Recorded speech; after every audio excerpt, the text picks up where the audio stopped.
Hal Raines, I want to bring you in here on the wider set of theater that we're seeing. I mean, the president is clearly into these briefings, even as so many around him say it's hurting himself, it's making him center stage. He's lost the rally around the flag effect. He's been a hotbed of misinformation. But he clearly is into it. Here he was talking about Governor Cuomo potentially coming to the White House tomorrow. Take a look. The governor's they're getting it together in New York. A lot of good things are happening in New York. And I think the governor's going to come in to see us tomorrow. He's coming to the Oval Office tomorrow afternoon. Andrew is going to be coming in with some of his people. So we look forward to that. What is important for folks to keep in mind as the president continues to hold these briefings and use it as a kind of a place to settle scores, apart from their stated purpose of providing a medical update?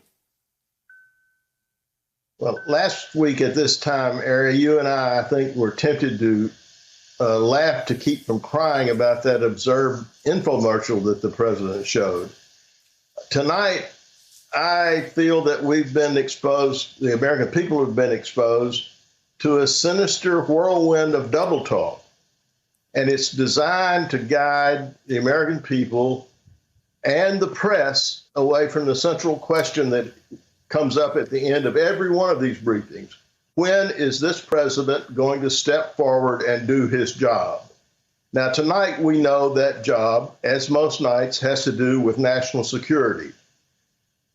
What is needed here is a president who orders a national crash program to give us the testing results that the governors and our health officials need to make the critical decision about whether to reopen the economy. And we have to understand that that is a life and death decision out in the country. And so it makes it doubly sinister that he's fomenting unrest about scientific expertise. Now, let me drill down just a little on presidential leadership.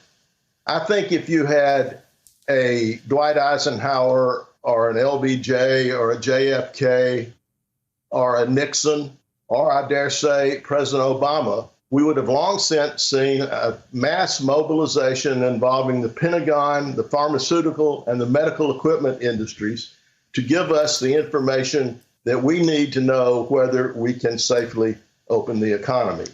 Now, 150,000 tests a day, when we need several million a day just for our healthcare workers in the hospitals, is a national tragedy. It's a disaster waiting to draw us all into a whirlwind.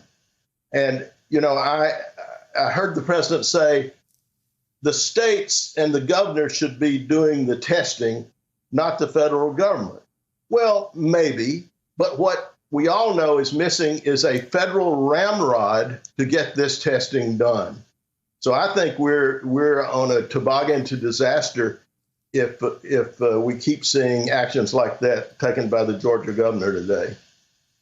Yeah, and this is one of those things that it's just difficult for us all to go through. You wish that we could just focus on fighting this deadly disease, which is bad enough. But you have the president acting in this way. And Brian Williams in our special coverage was pointing this out. And I want to play it for folks at home who may not have seen it just briefly to get your fact check on the other side, Hal Raines. The president, while literally tens of thousands of people are dead in this country, and this is real, went out there and either really believes this terrible thing or is just scheming and lying, hoping it'll rile people up. But either way, goes out there and says with a straight face, the concern about preventing the next 40,000 deaths is an effort to get him, Donald Trump. Take a look. Remember, it was all ventilators. And the reason it was all ventilators, they said there's no way he'll ever be able to catch this one. And not only did we catch it, we are now the king of ventilators all over the world. And that wasn't playing well. So then they said, testing. Oh, we'll get them on testing. Well, testing is much easier than ventilators. It used to be ventilators. Now it's testing. Howell, you look at that. What do you even say? Well, it's all about him, isn't it? And it's not about these people who are having to say goodbye by electronic means. And it was a giveaway with Trump's egotism and narcissism is we saw today in his comments about the governors. His fragile ego is such that if he's afraid of someone, you see one of two reactions. He swings at them, as with Governor Pritzker and Governor Hogan, two men doing a demonstrably good job and not having the equipment that the federal government needs to give them, and pandering to Andrew Cuomo, who he senses is emerging as a national figure because the American people are desperate for expert advice from their political leaders about protecting their health. Hey, I'm Ari Melber from MSNBC. You can see more of our videos right here, or better yet, subscribe to our YouTube channel below.